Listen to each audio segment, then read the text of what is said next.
The paper we are solving today is IGCSE Physics May June 2024, and this is the theory paper, paper 42. Now, let's start with the first question. A load is suspended from a thread. The vertical force on the thread due to the load is 0.75 newtons. If it is suspended, you can assume it to be in equilibrium. So, they are simply trying to say that the vertical force on the thread due to the load is 0.75 newtons. It directly means that the load must be 0.75 newtons as well. That is why it is in equilibrium. So we can simply say that weight is equals to mg, and weight is 0.75 newtons. M we will keep it as a variable, and g I am substituting as 9.8. So m can be written as 0.75 over 9.8. The answer will come out to be 0.077 kg, or you can even write it as 77 grams. Both answers will be correct. Next question. Figure 1.1 shows the load suspended from a thread. All right. A wire is attached to the load at point X and pulled horizontally to the right. So they're asking you to imagine this situation that you attach a wire towards the right like this, and you pull the load using a force of 1.2 newtons. Okay. By drawing a scale diagram or by calculation, determine the magnitude of the resultant force of X at X due to the load and due to the tension in the wire. Due to the load and due to the tension in wire. So we clearly know that the load is acting downwards like this, which is 0.75 newtons, right? So I will simply do this using calculation. So what we know is that there is a force like this acting downwards, which is 0.75 newton. Then we can say there is a horizontal force like this, which is 1.2 newtons. We have to figure out the resultant. So the resultant will be the hypotenuse in this case. You can draw the hypotenuse like this, and you can simply do it using Pythagoras. 0.75 square plus 1.2 square under root. Now, when you solve this, the answer will come out to be 1.4 newtons. So you can simply say answer will be 1.4. Unit is already mentioned here, so do not have to mention it again. Now, direction of resultant relative to the vertical. So you have to simply figure out this angle. They're asking direction of the resultant force. Which one is the resultant force? Resultant force is this one. And they're asking direction of this with respect to the vertical. Vertical is this. So they're simply asking you this angle. Now if you apply tan theta here, tan theta is equals to perpendicular over hypotenuse, or you could say opposite over adjacent. Both are the same meaning, both have the same meaning. Now what is the opposite side? Opposite is 1.2, and what is the hypotenuse? Sorry, it is not hypotenuse, this will be base here. This is the perpendicular and this will be the base. So 1.2 over 0.75, the answer will come out to be 58 degrees. So this is what you have to write here, 58. Now I'll explain this to you again. 0.75 Newton is the force acting downwards and 1.2 Newton is the force acting towards the right. And they're exactly at, from here the angle is 90 degree. So what I did is I simply drew a resultant vector like this, and I found out the magnitude of resultant vector using Pythagoras. The answer came out to be 1.4 Newton. Now in the second part, they were asking that you figure out this angle. So for this I used tan theta. Tan theta is equals to perpendicular over base, or you could say opposite over adjacent. So I did 1.2 by 0.75. The answer came out to be 55. This is the correct answer. Now, forces may produce changes in the size and shape of object. State two other changes that the forces may produce. So force may accelerate the body. It can speed up a body or speed down a body.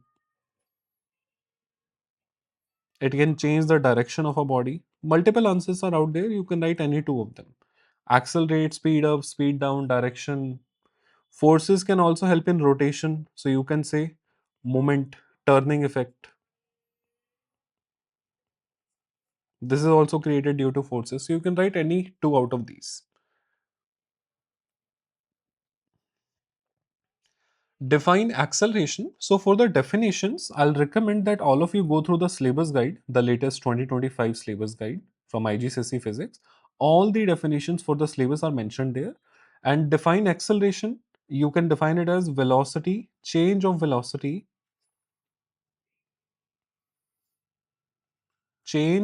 velocity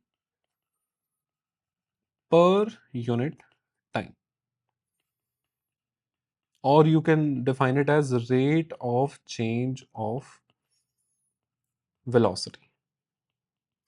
Because the formula is v minus u over t. What is v minus u? V minus u is change of velocity. And when it is with respect to time, we always use the word rate. So rate of change of velocity. Now, B part, a train has a total mass of this much. It accelerates at this much. Calculate the time taken from the train to increase its speed from 15 to 28 meters per second. So we know the formula that acceleration is v minus u by t. We know the acceleration 1.1. We know the final velocity 28. We know the initial velocity was 15 by time. So time will be equals to 28 minus 15 over 1.1. Now, when you solve this, the answer will come out to be 12 seconds. So that will be the correct answer. Next question. Calculate the force required to produce an acceleration of 1.1 meters per second square. So we know that net force is equals to mass into acceleration. Do we know the mass here? 52000 times acceleration will be 1.1. Now, if you put this in the calculator, let's check the answer. 52000 times 1.1.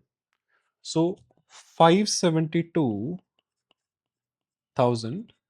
So you can write it as 570,000 newtons.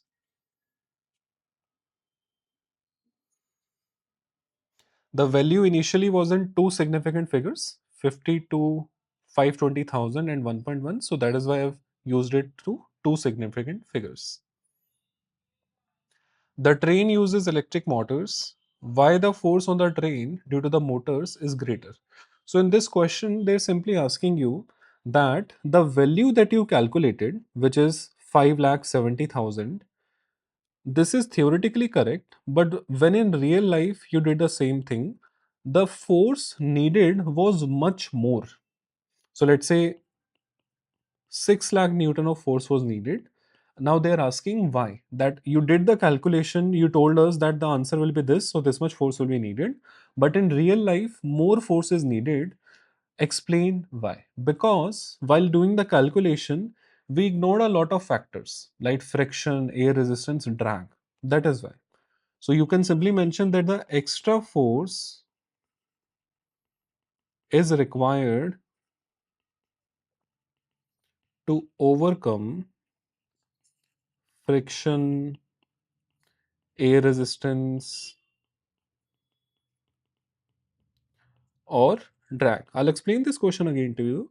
The question is simply asking that you did some calculation, the answer you told me is 570,000, but in real life, more force is needed. So explain why. Because while doing the calculation, we ignore the points like air resistance, friction, but in reality, these do exist.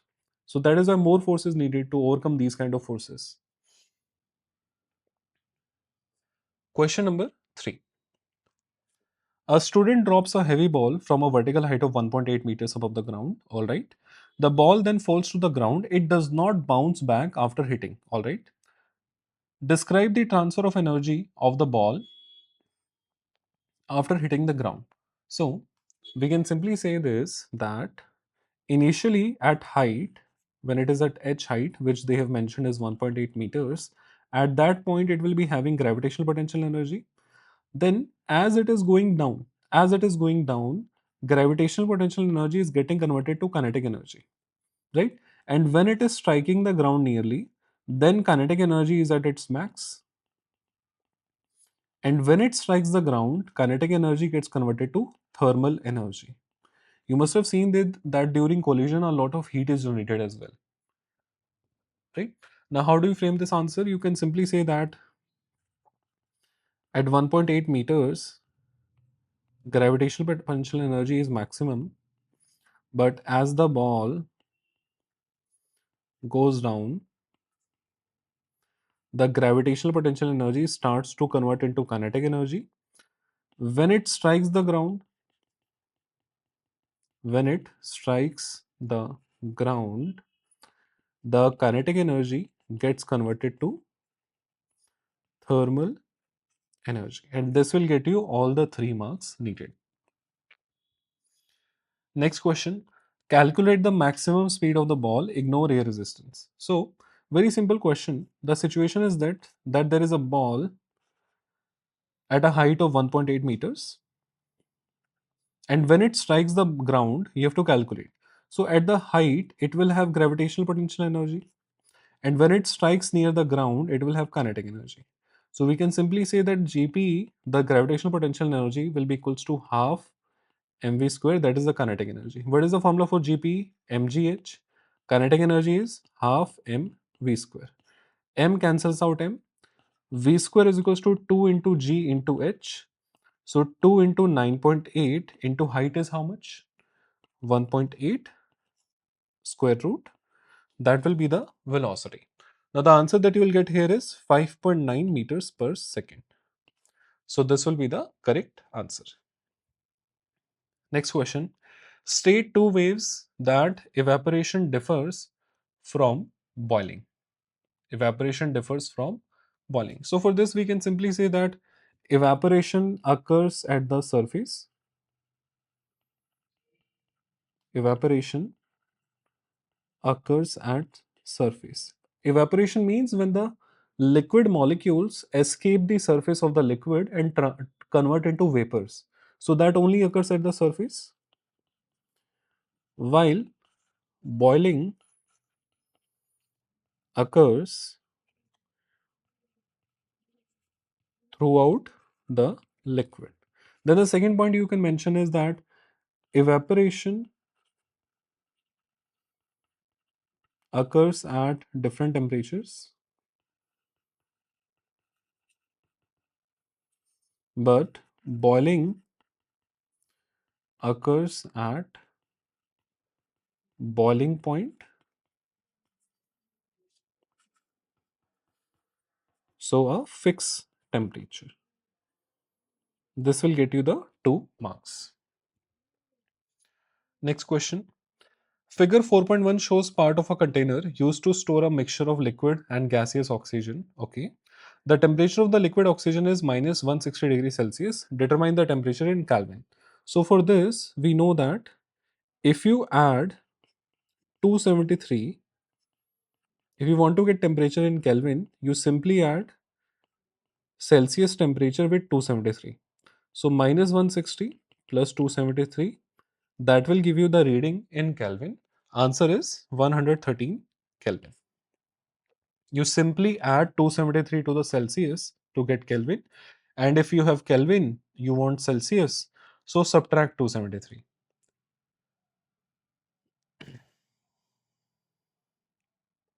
The container is made of steel and there is a vacuum between the inner and outer walls. The outer wall of the container is at room temperature. All right. State two methods of thermal energy that a vacuum prevents. So, vacuum prevents conduction and convection, because in conduction molecules or particles vibrate, and in convection molecules or particles carry the heat energy, but in vacuum no particles or molecules are there, so it will prevent conduction convection. Radiation will still happen. In space also, conduction convection doesn't happen because there is vacuum, but radiation does happen. We every day get the radiation from the sun, the sunlight. It travels in the form of radiation, not conduction convection.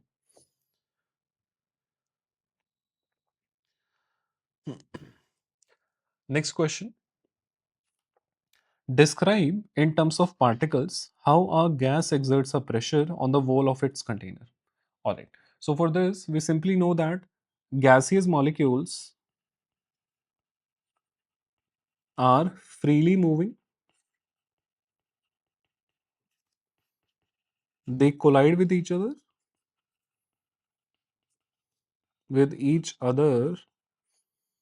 and with walls of container.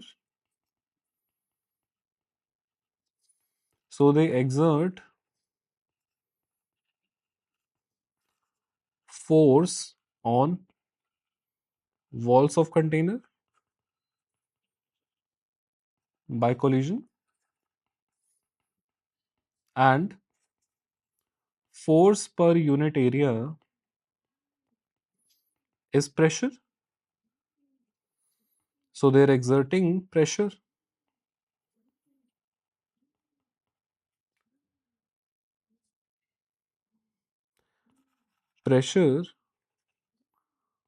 on walls of container. And also you can mention this point that due to collision, rate of change of momentum during collision, change of momentum is also there, because change of momentum with respect to time is force. So if momentum is being changed, means force is being applied. And if that is happening per unit area, that is pressure. So this will be pressure. And we know that this happens when the molecules collide with the walls of container. There is always a change of momentum because they're going towards the right. They strike the wall. Let's say this is the wall. The molecule is going towards the right. Then it will strike it, bounce back. So the direction changed means momentum changed. And if the momentum is changing, the force is there. And if the force is there, the pressure will be there.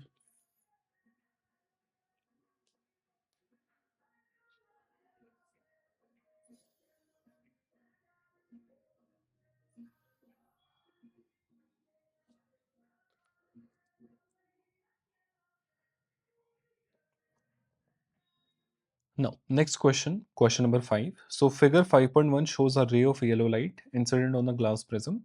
The first question they're asking us is explain why the ray does not change direction when it enters the prism at face B. Because it is exactly perpendicular to the surface, or you could say the incidence ray, the incident ray is parallel to normal, means the angle of incidence is 0. This is what you need to say for this, that as the incident ray is going through AB, the angle of incidence is exactly 0. Because if you draw the normal, normal will also come out to be like this. So what is the angle between yellow light and the normal ray? 0. So incident ray is parallel to the normal and angle of incidence is 0. This will be your answer for part A. Now, next part. The critical angle for the glass is 42 degrees. Calculate the refractive index of the glass. So, for this, we know the formula that refractive index is equals to 1 upon sine C. So, we simply substitute the values 1 upon sine C, which is sine 42 degrees, is the refractive index. The answer that you will get by solving this is 1.5. And refractive index is just a ratio, so there is no unit for it. The answer will be 1.5 only. Internet data can be transferred using infrared radiation in optical fibers. State two advantages of using optical fibers to transmit data. Again, this is a theoretical question. All the theory questions and the definitions are given in the syllabus guide.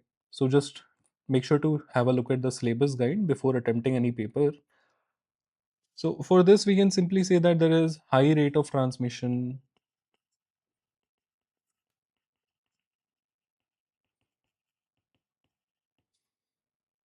or there is less data loss,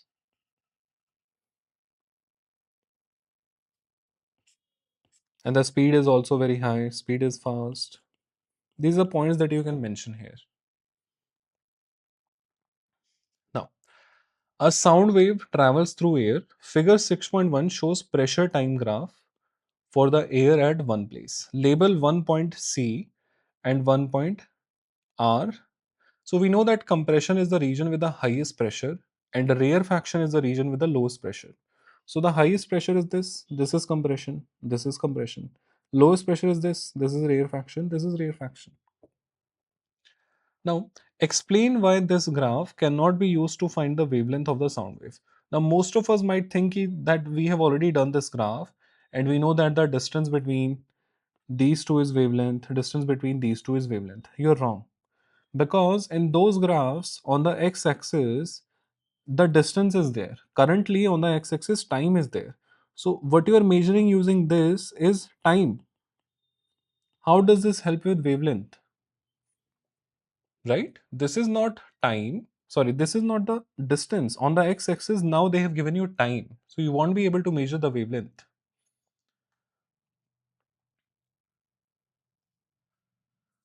So what can we say about this? This is because on x-axis, displacement is not given.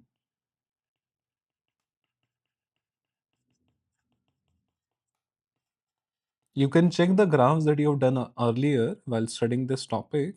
There on x-axis you will always find the displacement. That is why we say that peak to peak is wavelength and trough to trough, the bottom part to bottom part is wavelength. Because x-axis is wavelength there, displacement is there. But currently on the x-axis time is there. This is why we can't measure it. Next question. The sound becomes louder and lower pitch. So we simply know that loudness is directly proportional to amplitude, frequency is directly proportional to pitch. So if the sound got louder, means the amplitude increased, and if the pitch decreased, means the frequency also decreased.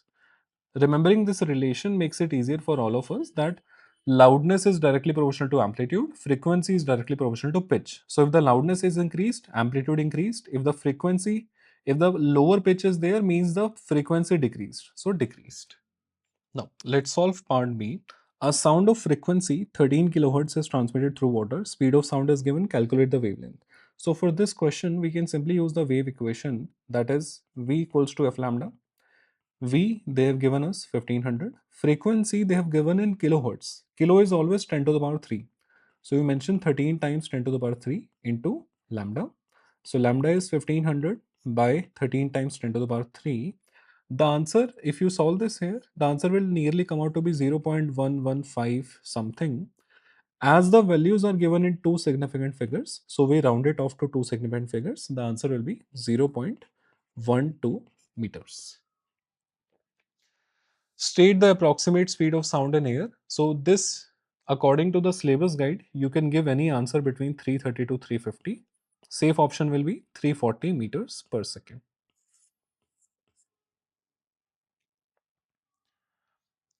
Next question, 7a. Figure 7.1 shows three bars of steel A, B and C. A student is given three pieces of steel. Two are magnetized and one is unmagnetized. So we have to determine which one is unmagnetized and which one is magnetized. Now let's imagine that this is magnetized and this is also magnetized. This is unmagnetized.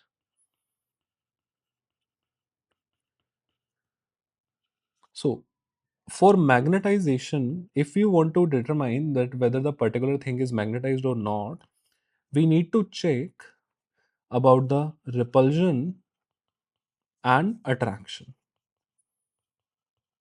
If one side is getting repelled and the other side is getting attracted, it is clearly a magnet. But if both of the sides are clearly getting attracted, so that is not a magnet. Alright. So what we do is that we place A and B towards each other and we flip the sides again and again. If repulsion and attraction is there, both of them are magnets. But if we do it between B, let's say B is here, North Pole is there, South Pole is there, and C is here. In this side, that if C is getting attracted, we can't be sure that whether it is a magnet or not. But if we flip C, means this side brought here, and still if it is getting attracted, that will give us the clear proof that it is not a magnet. I'll repeat again.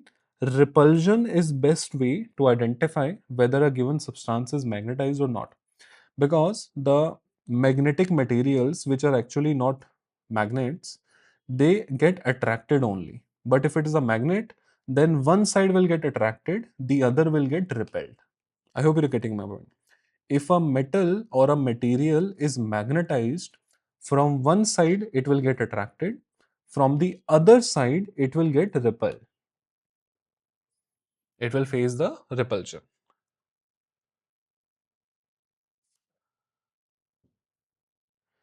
So this is what you should write in your answer. I'll give you the idea of the answer that you can write, that I'll assume that A and B are magnets, C is not magnetized. So if you flip the poles of A and B together, you will notice that the repulsion attraction both are taking place. But if you bring AB closer to C, you will notice that repulsion is not there. C is getting attracted from all the sides. So this gives us the proof that C is unmagnetized. It is only a magnetic material, not a magnet.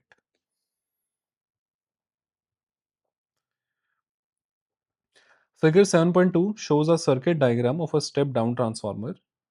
Okay. The main voltage supplied to the transformer is 240 volts. It is a 100% efficient transformer. So for 100% efficient transformer, we can say that power input is equals to power output. And what is the formula for power? V into I. V into I here as well. But input side is which one? Input is the primary side. And output side is which one? That is the secondary side. So we can even transform the formula and write it as VPIP is equals to VSIS. P is representing primary, S is representing secondary. Now the main voltage supplied to the transformer is 240 volts. Output power they have given you. So if they have given you this whole thing, this is 45, and the primary voltage they have given you 240, they're simply asking you the current. So 240 by 45, you can see I is equals to 45 over 240. The answer will come out to be 0.19 ampere. Again, rounded off to two significant figures because the values are in two sig figs. Draw a label diagram of a step down transformer. Now, for step down, we know that number of turns in primary coil are greater than number of turns in secondary coil. So, let's draw two boxes here. Another box inside, and then I can label these are the coils and a bit less coils here. So this is the primary coil, this is the secondary coil, and this is the iron core, and these are made up of copper. The coils are made up of copper. This is what we needed to show. And you can also write that here, that number of turns in primary coil should be greater than number of turns in secondary coil for a step down transformer. All right. Now let's start with question 8. Figure 8.1 shows a circuit. It is a circuit of LDR, light emitting diode, and a fixed resistor. All right, let's see what they are asking us. Figure 8.1, draw the circuit symbol of a voltmeter connected to the LDR. So for this, you simply need to make sure of one thing, that wherever you place the voltmeter across the LDR, just make sure to place it in a parallel connection. So you can draw it like this. You can place the voltmeter here, or even you can place the voltmeter here. Totally your choice. You just need to make sure it is in parallel connection with the LDR.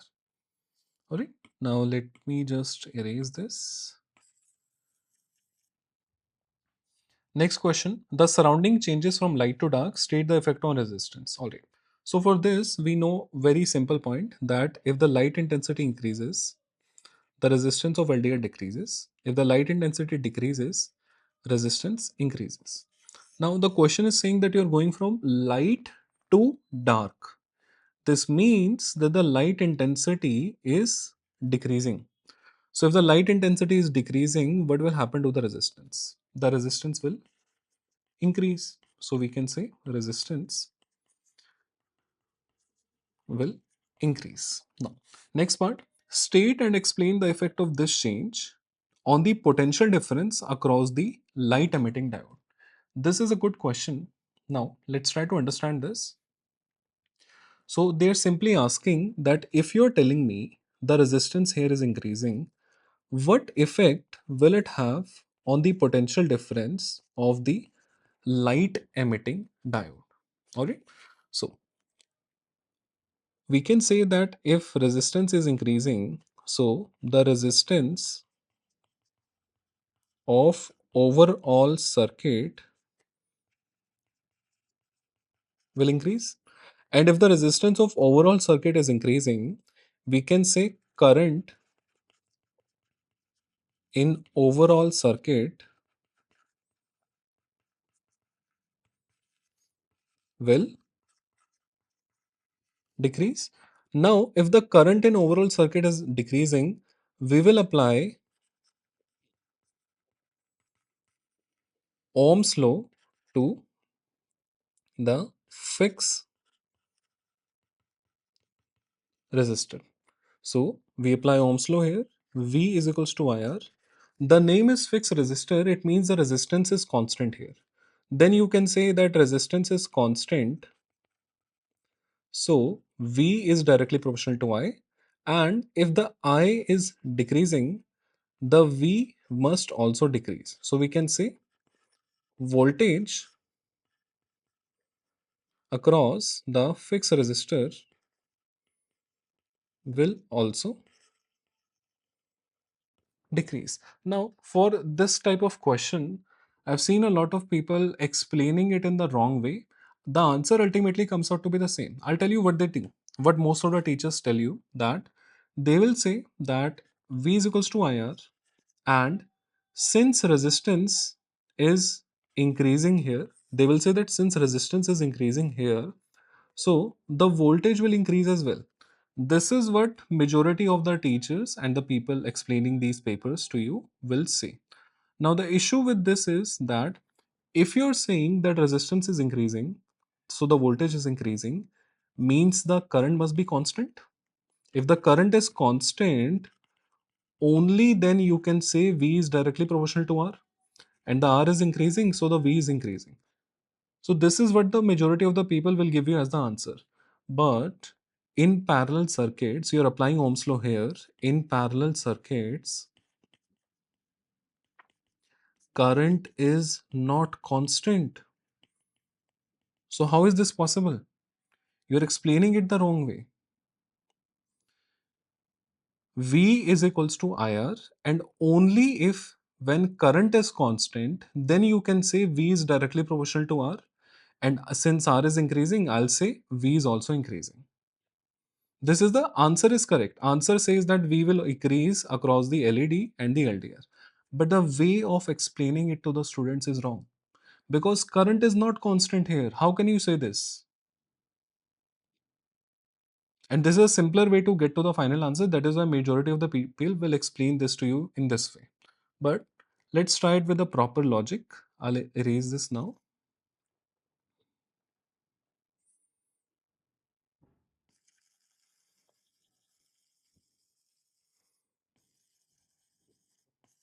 So the issue with what most of people teach you here is that they directly say V is equals to IR. If R is increasing, voltage will increase. And that is the correct answer. Yes. But is the way of explanation correct? No, it is not correct. Because current itself is not constant here. So how can you say V is directly proportional to R? That is not possible. So now let's continue with our explanation. We finalized on this that voltage across the fixed resistor will also increase. Now understand this thing, that this fixed resistor is in series with the combination of these two.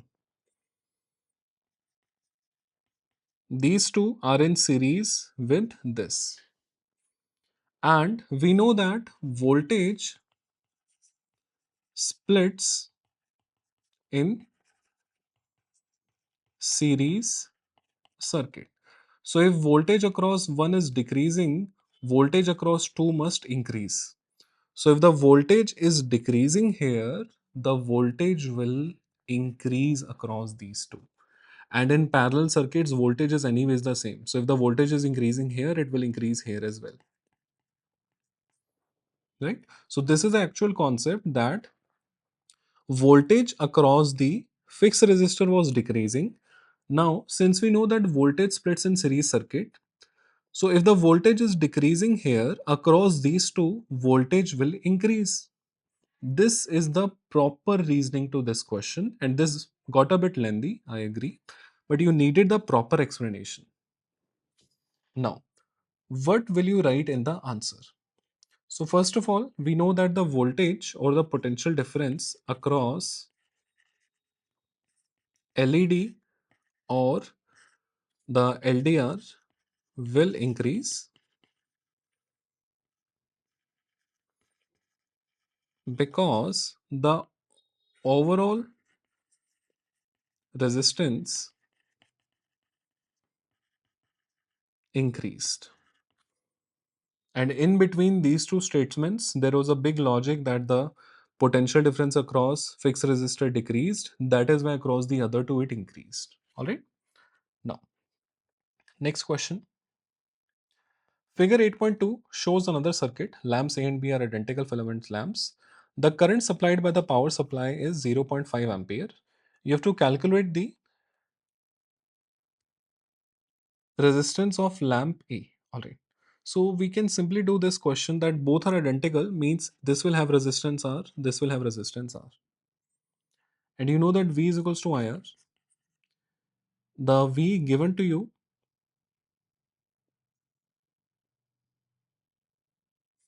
is 240 and the current is 0.5.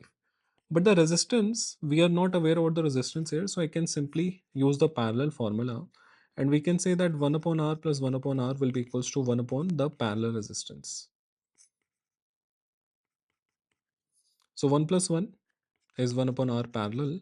So we can say R over 2 is the parallel resistance. Now, since both are identical, you already know that it will be split, but I just showed you the method here, calculation. So in R, you will simply put R by 2 because that is the parallel resistance. Now we have to just solve it. 480 over 0.5 is equals to R. So the resistance will be 960 ohms. This is the answer here, and make sure to write down the unit as well because the unit they have not given you here.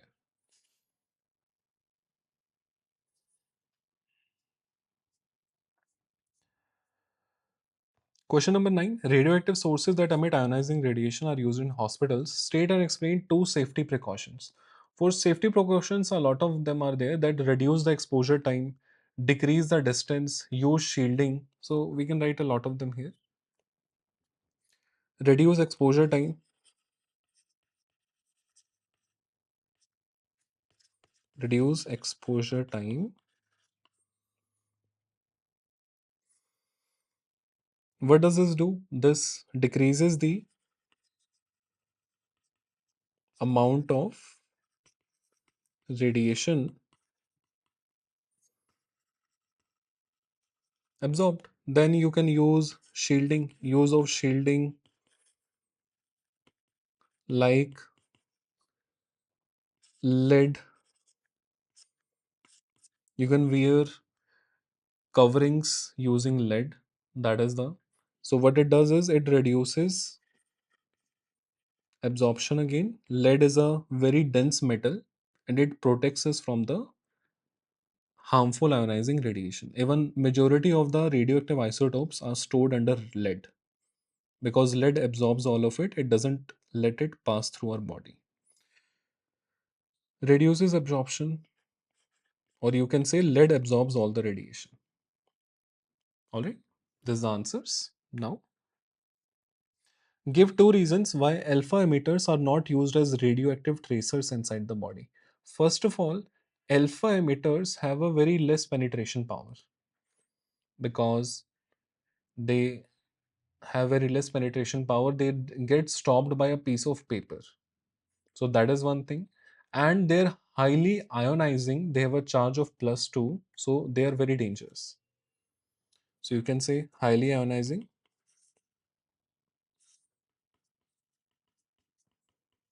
and dangerous. The next point you can say is that radiation, you can say very less penetration power, very less penetration power. So the radiation will not reach the detector. Radiation will not reach the detector. Next question. Sodium has a proton number of this. Sodium decays by emission of beta particle. All right. So sodium atomic number is 11. The mass number they're mentioning here is 24. Now this undergoes beta decay. For beta decay, you need to remember one point, that a neutron changes to a proton and releases one high speed electron, that is the beta particle, and the mass number of new element stays same. So magnesium will form here. The atomic number will definitely increase. See, what I'm saying is one neutron converts to a proton. So one neutron from sodium will convert to a proton. So initially you have 11, now it will be 12. But the mass number stays the same because mass number is a combination of neutron and proton. And right now what's happening is that one neutron is converted into a proton, but mass number will stay the same. So 24 here. Then beta particle is representing like this, -1 with mass 0. So this will be the proper equation here. One neutron converts to a proton. So I increase the atomic number from 11 to 12, but the mass number stays the same because mass number is a combination of neutron proton. And one beta particle, that is a high speed electron, is released. Question number 10. The solar system includes the sun and planets. State two other types of natural objects that orbit the sun. So asteroids are there, dwarf planets are there. You can write any one of them, any two of them. Asteroids, dwarf planets, or comets are also there. Any two out of these three you can write. State the shape of the orbit of planets. This is elliptical. The orbit is elliptical. Just for calculations, we do 2 pi r by time, but that is an approximation. In reality, the orbits are elliptical. Figure 10.1 shows the orbit of an object around the sun. At point A, the object is closest to the sun. At point B, the object is furthest away. Right. So, what is the transfer of energy from point A to point B? For this, we know that, see, on Earth, we take the reference as the center of the Earth, and then we say that as you're going from Earth, away from Earth, the height is increasing. So, the gravitational potential energy is increasing. It works the same way around the sun. You can see that the distance between sun and point B is very high. So the gravitational potential energy is very high, kinetic energy will be less. But between point A and point B, it is quite closer, so the gravitational potential energy will be less, but the kinetic energy will be high. It is the same logic as what we do on Earth. We say that if you are at a height, you have more GP. But if you're coming closer to the Earth, if the height is decreasing, means kinetic energy is increasing. The same logic applies here. So from point A to point B, kinetic energy decreases. Sorry, kinetic energy decreases and the gravitational potential energy increases. This is a statement. Now the explanation, you can say that the energy is conserved. Energy is conserved, and as the distance between sun and planet increases, GP increases. So the kinetic energy decreases. Gp is the gravitational potential energy. Jupiter is this much away from the sun, the speed of light is this much. Calculate the time taken. Okay, so for this we can simply use the formula speed is equals to distance over time. Speed is 3 into 10 to the power 8 and distance is 7.8 into 10 to the power 11 by time. So time will be 7.8 into 10 to the power 11 by 3 times 10 to the power 8. When you solve this, answer will be 2.6 into 10 to the power 3 seconds. Because from meter, meter gets cancelled and the unit of time is seconds. So ultimately you will get seconds only. Next question. Name the galaxy that contains the sun. We are all aware about this. It is the Milky Way galaxy. Light observed from distant galaxies is redshifted. State the theory. The theory it supports is the Big Bang theory. For Big Bang theory, support there are two things which support the Big Bang theory. One is the redshift and the other one is cosmic microwave background radiation. These two theories support the background Big Bang theory.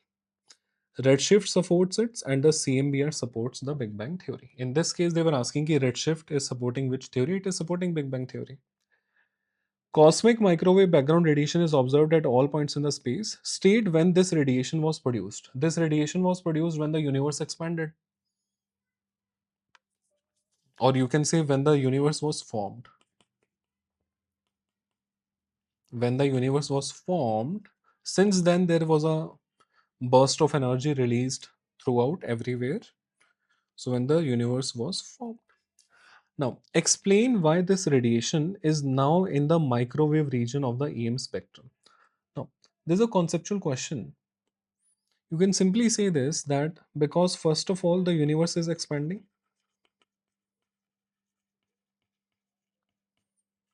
universe is expanding. Now, if you remember the electromagnetic spectrum order, it is gamma rays, X rays, ultraviolet, visible, infrared, micro, and radio waves. So, since the universe expanding, the wavelength is increasing, right? The wavelength is increasing and the frequency is decreasing. After a few billion years, maybe we will be in the radio region. Not exactly the approximation, but we will soon be in the radio region depending upon the number of years. Initially, we started with the gamma. Slowly, due to redshift and the wavelength increase, we are shifted towards the micro. After a few billion years, we will also be towards the radio. So you can say that due to redshift as well. Redshift to the microwave region because the wavelength is increasing. Redshift directly tells you that object appear red because the wavelength has increased, the distance between you and the object has increased. So redshift is there. Similar logic here, redshift to the microwaves reached or redshifted.